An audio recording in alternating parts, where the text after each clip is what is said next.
Kad biju pavisam maza, tiku iesaukta par dadzīti, jo ikreiz, kad satiku manas mammas brālēnu Pēci, ķēros viņam ap kāju. Pēcis ir viņa iesauka, pilnā vārdā Pēteris Lapiņš. Te nu 15 gadus vēlāk iepazīstinu gan jūs, gan savas kursa biedrenes ar savu bērnības varoni.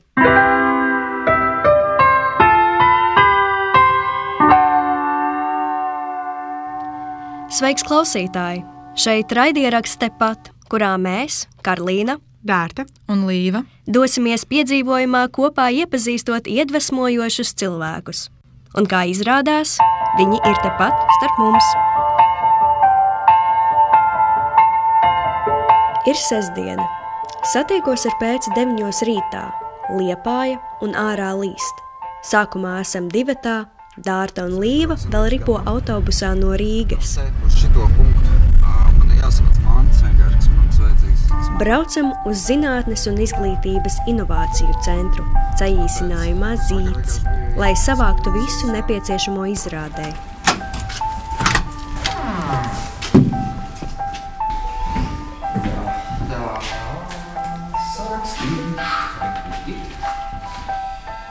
Kas man viss ir vajadzīgs?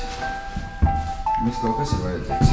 Agrāk viņš spēlēja uz Liepājas teātra skatuves, taču tagad ir Zinātnes teātra aktieris un māca bērniem fiziku un ķīmiju, uzvedot mācību izrādes.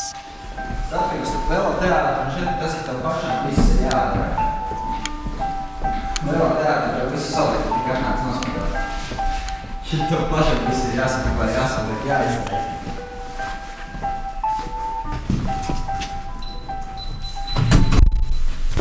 Nu tā. Palielam šitā arī mana ikdiena notiek. Visu laiku skraidīt kaut kur, vai nu arī tad, kad nav jāskraid. Pa ceļam uz dabas māju Zirgu salā piestājam pēc sausā ledus un pārunājam metāla īpatnības. Nevis mūzikas žanra, bet materiāla. Par to, kā tas reaģē ar slāpekli. Tad tu paņem to asi, iemērci slāpeklī, viņš tiek nodzesēts riktīgi, metāls bišķiņš saraujās. Tas riņķis, kas tev jāuzliek, vai tas ir zobrats, gultnis vai kaut kas, savukārt pretējā variantā viņš tiek uzkarsēts un viņš izplešās. Un tad, kad tu viņus uzliec virsū, metāla īpašība sarauties augstumā tiek ņemta vērā arī sliežu un tiltu būvniecībā, ievērojot to, ka vasaras karstumā vielas izplešas. Smejos, ka to var attiecināt arī uz cilvēku, kas ziemā staigā ierāvies šaulē. Jā, visas vielas, viņas vienkārši atoms paliek mazāk aktīvs un šitā mums tas viss notiksies. Esam ieradušies dabas mājā. Mūs sagaida Pēča kolēģe. Te ir gaišs, augsti griesti, sienas rotātas ar rokdarbiem un gleznām, kurās attēloti putni, ziedi, kukaiņi. Iekšā valda vasara, kamēr ārā nekas par tās tuvošanos neliecina. Tā kā... Un tā kā mums tas jāmēģina kaut kā kārtoties vienkārši. Jā, mājas ir šāds. Labi, ka viņš ir izturīgs pret. Es nezinu, es vienkārši paņēmu tos. Es nezinu, kurš man viņiem iztur ko. Es esmu tikai fiktīvs dārznieks. Šodien skatīsimies izrādi Sastingušais dārzs, kurā Pēcis tēlos dārznieku, kurš iecerējis savu dārzu pataisīt par mūžīgu. Tad es sākšu taisīties. Tu gribi kafiju? Jā. Bet pirms tam kafija. Mums ir medus, mums ir cukurs un ir mazie pieniņi. Vajag? Gribēs pieniņu, man nav. Gribēšu, jā. Kas tas ir? Sastingušais dārzs. Šeit ir 5 gabali. Okay. Tagad norit gatavošanās procesa izrādēji. Bet, es zinu, tu atvēri viņu. Tas ir tajā mapē, ja? Jā. Es zinu, tas ir, jā, es zinu, kas tas ir, jā. Es uzlikšu šo tūlīt tev. Pagaid, tev ir tās tumbas. Viņām nevar pieslēgties? Esam gatavi. Te nu klāt rīdzinieces. Čau. Čau. Forši. Te tik smuki. Te ir ļoti smuki, jā. Tā. Kamēr tiek gaidīti skatītāji, aplūkojam dabas mājas eksponātus. Lūkojamies uz kukaiņiem, mums, iejuties dārznieka tēlā, pievienojas Pēcis. Riebīgā. arī? Jā, laikam. Krauzētība. Kukainis. Šitais pāri. Jā. Bija redzējis. Jā. Laiks skatīties izrādi.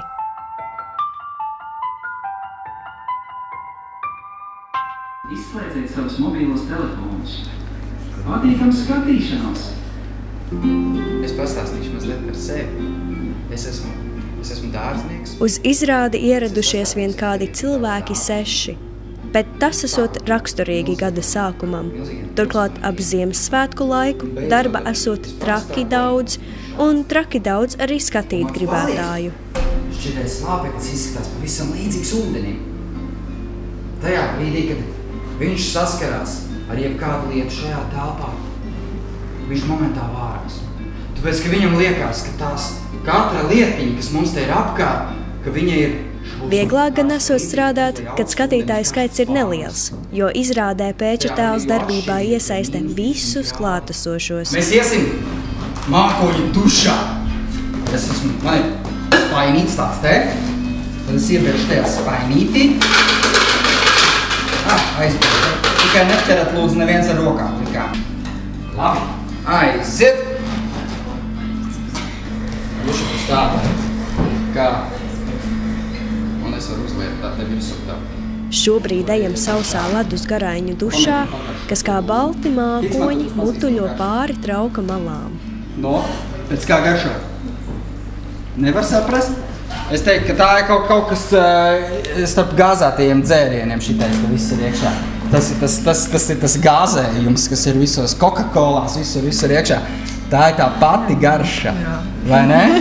Es ar to pašu saku. Labi, aiziet!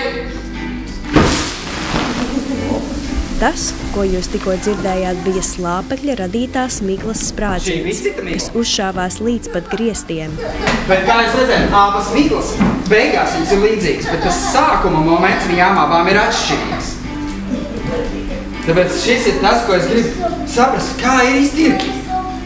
Kura būtu piemērotāka tādam dārzam, kurā ir jāveic posms. Un izrāda izskan ar aicinājumu piepildīt savus sapņus. Paldies! Tagad nepaslīdat šeit ir slapji pēļķi, jā? Uzmanīgi ejiet gar maliņām.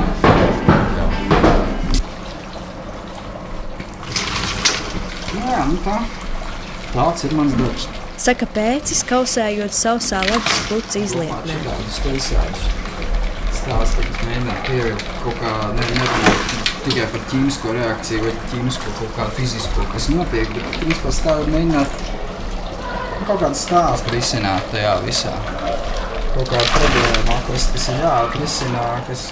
Bez dārznieka un sapņa par mūžīgo dārzu viņš tēlo arī pirātu, kurš dalās ar saviem cīņas paņēmieniem un vectēvu garāžā. Kas stāsta par to, kā viņu laikā viņi ir atklājuši, kā tur cīnīties un ko tur darīt, un viņš stāsta savus atmiņu stāstus. Vectēvam atkal ir vispār citas lietas. Vectēvs ir vectēvs, viņš dzīvo garāžā un priecājas par to, ka viņi atnāk kāds ciemos. Visi tie, kas ir ekskursija, vai ne? Tā ir? Dabas mājā sākas ekskursija, bet mēs laižam prom. Nu nē, vairs mums jau jāiet ir. Labi. Atā. Paldies, tajos vislām. Ai, nu ko? Tāda ir mana brīvdiena, piemēram. Brīvdiena. Par ko es varu? Brīvdiena. Nu, zikā, diemžēl ir tā, ja tu strādā tāda veida. Esam atpakaļ Zīts. Dārta un es izaicinām Līvu apsēsties uz naglām noklāta krēsla, kas stāv tieši pie stiklotās ieejas. Tev vēl sēsties uz naglu krēslu, Līva? It's okay. Mums sanāk vēl viņam palīdzēt. Aizejiet, es apsēdīšos uz naglu krēsla. Tas ir mocis. Tas ir viņa mocis, jā. Iepratim naglu krēslam novietots Pēča motocikls, kas nu piesaistījis Līvas uzmanību. Tu braukā vasarā ar moci? Jā, bet šito veco nē, es to otru brauku. Šitais ir eksponāts? Šis ir eksponāts tagad, jā. Bet viņš ir ejošs vai nav ejošs? Ir ejošs. Mocis ir ejošs, es vienkārši viņu nebraucu, viņam beidzās skatams un Kamēr šis stāvējis garāžā ar tā paša modeļa brāli, reiz Pēcis un viņa brālēns Jānis kā zvirbuļi uzsēduši un aizkurbulējuši no Liepājas līdz pat Valmierai.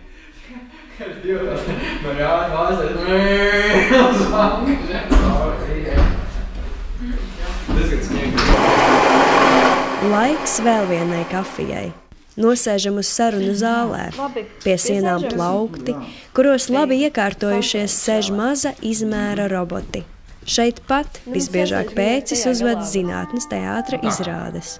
Kad tu sāki darboties zinātnes teātrī? Pamanīju darba piedāvājumu, un tad es tā izlasīju viņas, domāju, šitais darba piedāvājums, tad domāju, cik cilvēki Liepājā atbilst tām prasībām, ko viņi tur ir uzrakstījuši vispār. Un es sapratu, ka tāpēc idejas, laikam, tā kā uzrakstīts priekš manis. Cik daudz tādu ir, laikam jau nav baigi daudz. Tajā brīdī, tas arī, labi ir jāpiesakās. Jā, tā. Mēs sākām taisīt un darīties un tā.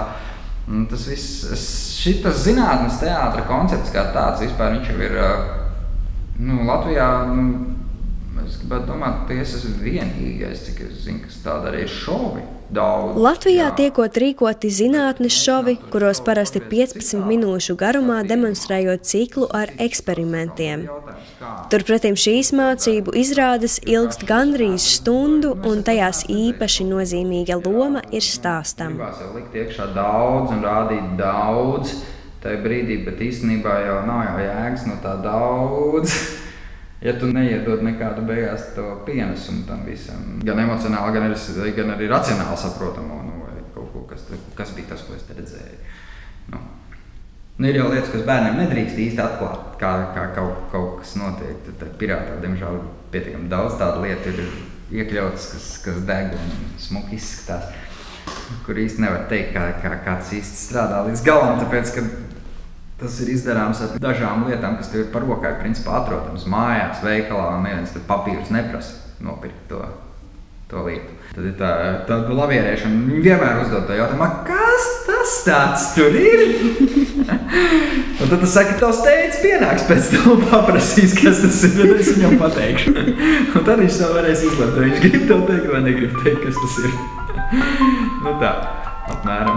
Kā ir strādāt ar bērniem, ir viegli noturēt uzmanību? Ja tu paliec garlaicīgs, tad viņi sāks runāties, un tad tu to uzmanību nevar kādīgi noturēt. Tu jau nedrīkst palikt garlaicīgs, tev ir visu laiku kaut kā jārunā ar viņu, jādabū viņš.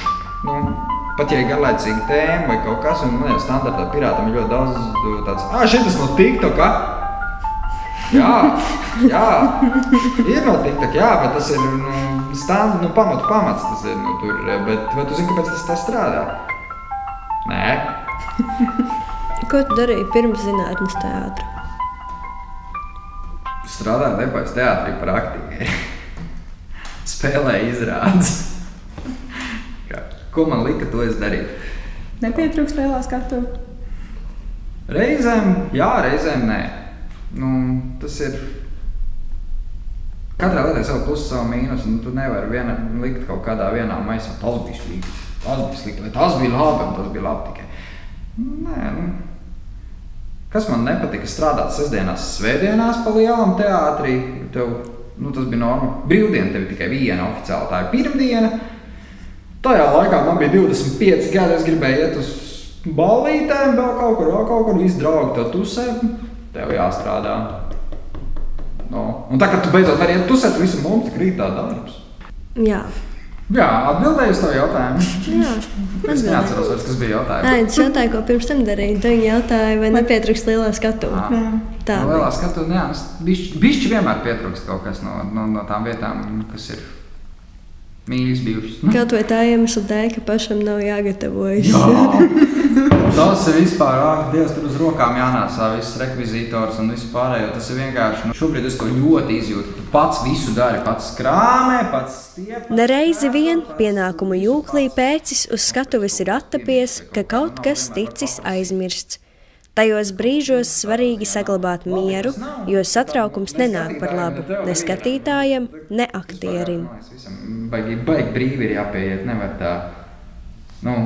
Nu, labi, es sapratu, varbūt, ka tu tur jābūt, jāmāk sevi nest, ja tu tur esi strādā Briselē kaut kur, jāmāk sev parādīt, tu nedrīkst apkaunot valsti, piemēram, vai kaut ko. Nu, tad ir cits stāsts, bet ja tu esi citādākā ziņā, nu, tev vienalga ir jāmāk būt brīvam. Savjokums nevienā brīdī nepalīdz. Līva vērš uzmanību tam, ka zinātnes teātrī satiekas aktiera un eksaktā pasaule. Jā, nezinu, kāpēc visi vienmēr nogriež tos aktierus no eksaktajām zinātnēm. To es nesaprotu īsti līdz galam. Pēc, ka visi domā, ka aktieri, daudz aktieri jau paši sev pozicionē. Es tur matemātika, fizika, ārpēc, es neko nesaprotu vispār, tur ķīnas, āpēc vai kas. Nav jau tā, viņi jau liela daļa aktieru jau īstenībā ir ļoti gudri arī eksaktajās zinātnēs. Un tajā laikā, kad es biju tāds aktīvāks aktieris un strādāju teātrī, tad es to savu eksakto pusi biju nolicis savā garažā ķīlējot mocinu. Un pēc tam sākās Covid laiks, un es domāju, ka gribēju bišķi pastudēt kaut ko klāt, lai saprastu kaut ko vairāk, kas tur notiek īsti, kāpēc tas tur tā ir un kā varbūt beigās sanāk, kad es varu pats vispār to visu uztaisīt, kas īstenībā tur maksās 100 eiro eBayā. Un tā arī beigās arī, ka tu ļoti daudz ko īstenībā vari pats uztaisīt, vienkārši tu nezināji, ka tu to vari izdarīt. Tā izrēķināšana arī vienkārši tas, ka tā skola var parādīt to, kā izrēķināt. Un tā tu lēnām nonāc tajā fizikas pasaulē. Viņš Covid laikā uzsāka mācības studiju programmā viedās tehnoloģijas un mehatronika. Attālinātā formātā pavadīja gadu, tad atsākās klātiene un viņš izvēlējās studijas pārtraukt. Nevis opcija, ka es esmu mājās tikai pa nakti, kad es paguļu, tad pa dienu darbā, un tad vēl līdz vēlai naktī mācos. Jā, tad bērnus tu neredz vienkārši savādāk vai kaut kas tāds, un tad ir jāizvēlās tad kaut ko. Tu esi Liepājnieks, tas nav Liepājas? Tagad jā. Tagad jā, bet oriģināli nē. Iepriekš pēcis dzīvojis Rīgā un Valmierā, un uz Liepāju atbraucis teātra dēļ.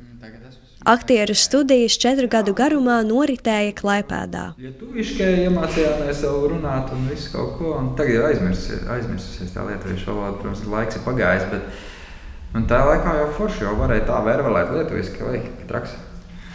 Bet policists nevarēja atpazīt, ka tu neesi lietuvietis. Labi, Liepāja, bet tagad arī Durbe. Aptuveni 9 gadus viņš ar sievu un 3 bērniem dzīvo Latvijas mazākajā pilsētā Durbē, kurā bez viņiem ir vēl kādi 500 iedzīvotāji. Ļoti labi. Ļoti labi dzīvot. Tur es nezinu. Pazīst visus savus kaimiņus? Gandrīz, jā, ir viena daļa kaimiņu, kuri ik pa brīdim kaut kur no zemes virsmas nozūd, un tad viņa klusi peld un nozūd, bet citādākā ziņā Durba ir ļoti draudzīga. Ļoti draudzīga tieši jaunajām ģimenēm. Tev ir forši izkops, viss, kur pastaigāties, viss. Man turpat žogi ir lielais sporta laukums ar jaunu skrejceliņu segunu, piemēram. Jā. Tad turpatās ir tālāk sporta nometnes notiek. Tur, principā, visu laiku dzīvība vasarā, ka tur notiek viss kaut kas. Spēlē futbolu, turpat ņemās tas viss. Viņa nav nomirusi pilsēta, viņa ir dzīva pilsēta un cilvēki ir ļoti forši tur. Tā, saka, cik tas drusku tas kontingents tur, bet viņš tā. Vakar mēs arī spriedām ar ļoti daudziem, ka Rīga ir tāda pilsēta jauniem. Tad nepatīk tā Rīga, nepatīk viņa, nevar. Man arī nē. Man patīk tas miers un tas, ka man apkārt nevis 1000 cilvēku, bet man apkārt ir 20 cilvēki tā. Ja tev vēji nebūtu aizpūtuši uz teātra pusi, pat sākumā uz to inženieru pusi, tad kā domā, kur tu būtu šobrīd? Es to nevaru zināt. Tāpēc vējš būtu tā un tur aizpūtu, tāpēc es tur esmu. Pašvaldība Liepājas nolēma, ka es tur būšu. Viņi uztaisīja kursus, kurā man bija jāiesnē. Varbūt viņi tajā brīdī nezināja konkrēti manu vārdu, bet viņi zināja, ka es te būšu. Un tāpēc Zīds zināja, pārvalde zināja, ka es te būšu. Uztaisot šo darbu vietu vai, piemēram, kaut ko. Tas tāds... Vispār jau savā ziņā visu laiku to dzīvi iet cauri manam. Kaut kā man vienmēr ir bijis tāds, ka būs jau labi. Tu vari stresot, visu ir labi, stresot reizēm vajag. Vai iespringt par lietām vajag, bet principā jau ir arī tādas lietas, ka tu vienkārši jau neko tur vairs nevar izdarīt. Kā tur ir, tā tur ir un viss, un tu ej. Es gribētu teikt, paveicies vienkārši. Gan ar sievu, gan ar visu. Tā kā. Es gribu, lai tu pastāstītu par savām attiecībām ar bērniem. Ak, Diev, ko es varu izstāstīt? Tā es viņus mīlu. No. Un ko jūs darat kopā? Grāmatiņas lasām vakaros, jā. Grāmatiņas palasām, tad kaut kā tā, bet tā konkrēti izteikti neteikšu, ka es ņemu bērnus un braucu ar viņiem tagad makšķerēt uz upi. Īsti nē, nav. Pirmkārt, man pašām nepatīk makšķerēt. Jā, vienmēr var vairāk pavadīt laiku kopā ar bērniem. Vai tu arī mēdz kaut ko patēlot mājās? Patēlot? Jā, mēdzu. Reizēm. Tāpat tās dārta atnāk ar lelītēm, tad jāpaspēlēs ar lelītēm. Labi, tad spēlējamies ar lelītēm. Tagad mēs paspēlējamies ar lelītēm kādu brīdi. Tad atnāk Ernests, kas grib ar Lego paspēlēties vai kaut ko tādu. Tad tu paspēlējies ar Lego un tad tu... Lai gan zvejot kopā nebrauc, bērniem tīk ciemoties viņa darba vietā. Es stūru Lego kastes. Jā. Tas ir viens, tad viņi zina, ka man atrok nevar kādu cepumu reizēm atrast. Viņiem patīk šeit. Jā. Teica, lai varētu pastrādāt, mēdz viņam atļaut darīt dažas lietas vairāk nekā mājās. Kas tu pats bērnībā gribēji būt? Es nezinu, Rembo! Es jau laikam vairs nebiju tajā gadā dzimis, kad visi gribēja kļūt par kosmonautiem. Es esmu mazliet tuvāk 90. Bet līdz 12. klasē es, man liekas, pat tā īsti skaidri nesapratu, ko es vispār gribu darīt. Tur vienkārši dari visu, un tad kaut kādā brīdī izdomās, ko darīt, un tad tu ies un darīsi apmēram. Tāpēc arī tagad es varēju tā brīvi iestāties universitātē, es vienkārši skolas laikā nebiju pieteicies nokārtot fizikas eksāmenu. Man viņš bija. Iepriekš. Un toreiz vēlreiz atceros skolas, ka Pēter, kāpēc tu pieteicies tik daudz eksāmenu? Ko tu traksēsi vai kaut ko? Bet kā es varu zināt, ko man vajadzēs? Tā visa. Kā, bāc, tas nav, tas liekas tik nepareizi. Tas, ka tevi jau vidusskolā mēģina ievirzīt konkrētās vienās sliedēs, tad dzīve mainās, un tu vari pārdomāt arī 30, 40 gados savu dzīvi, izdomāt pagriezt uz citu pusi viņu. Jautājums ir tava rocība, cik tu esi gatavs darīt, lai pagrieztu, vai kā, un tad jā, tā. Un tu jau arī tā skola 20, 30, kad tev 10. klasē jau ir jāizvēlās tie grozi. Jā, un tas ir tas, ka, tāpēc, ka tu teorētiski var veltīt sev daudz dziļāk, padziļinātāk, vairāk, tā kā uz konkrētu lietu un tā. Bet tas ir, ja tu zini, ko tu gribi. Bet ja tu nezini, ko tu gribi, tad tas ir atkal, es konkrēti atceros, ka es nezināju, ko es gribu. Es vienkārši peldēju, un tāpēc es arī peldēju, jo es nezināju, ko es gribu. Galvenais nenoslīgt tajā jūrā, sešnieku jūrā. Kā tu nonāci līdz aktieriem? Tāpat tas vējš tur pūta, Pūta? Viņš pūta, un es tur aizpūtos. Aizpūt uz Klaipēdu? Aizpūt uz Klaipēdu man, jā, tad es tā es atpūtos te kaut kur, jā. Tā pagaidām tā esmu. Es nezinu, kur iegriezīsies citi vēji, kas var kaut kur aizpūst. To mēs, jā. Un kas tev vispār motivē ikdienā darīt? Tā. Es nezinu. Es gribās nopirkt kaut kādu mociņu, kādu štruntu. Zin kā, lai to nopirkt, vajag strādāt un nopelnīt kādu naudu, lai varētu nopirkt mociņu štruntu. Kamēr šodienas tēla dārznieka sapnis ir sastingušais dārzs, Pēcis drīzāk sapņo par vectēva garāžu, kas ir nosākums vēl vienai no viņa zinātnes teātra izrādēm. Attiecīgi, tas ir milzīgs mehānisms, kas tādā veidā arī pos priekšu. Jā. Tāpat kā motocikls. Motocikls, tieši tā. Tev ir kaut kāda rutīna ikdienā, vai tev katru dienu ir savādāka? Man pats vidreiz liekas, ka man gribās to rutīnu. Un es tā kā visu laiku uz viņu savā ziņā pat tiecos. Citi visu laiku bēg no rutīnām. Es nezinu, visiem tas tā domāšanas sist ārā no komforta zonas. Es negribu sisties ārā no komforta zonas. Es visu savu dzīvi būvēju to, lai es izveidotu savu to komforta zonu. Vienkārši darbi, kas ir jāizdara un kas ir jādara un kas ir interesanti. Pats darbs tava rutīna jau var būt interesanti. Rutīna tas, ka es zinu, ka tagad no tikiem līdz tikiem es daru to. Es esmu sadalījis, man rutīna sākās no rīta līdz darba dienas beigām. Kas tur pa vidu notiek?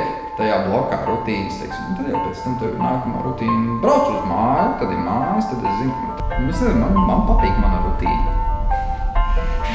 Es nesūdzos kādā ziņā. Kaut kā tā. Nu, re, moška, mēs varam sākt lēnām beigt, jo kādi 4 gaida mājās. Stīvs kājas. Bet jā, paldies tev par atsaucību. Jūs dabas māja redzējāt, zin kā jūs tā vienkārši atbraucat uz Liepāju nevienmēr, tad nav tā, ka tu tur tiec iekšā. Nu, viss, ko tā. Nu jā. Nu labi. Čau, Karolīna. Čau. Čau. Sveicin māmu. Protams. Slāpeklis un sausais ledus. Aizņemšos citātu: cilvēkam ir jābūt brīvam, kā arī jāpieļauj iespēja, ka vējš reiz pūtīs neplānotā virzienā. Rekā var zinātni ar mākslu apvienot. Un vai tad nav tā, ka zinātne ir māksla un otrādi?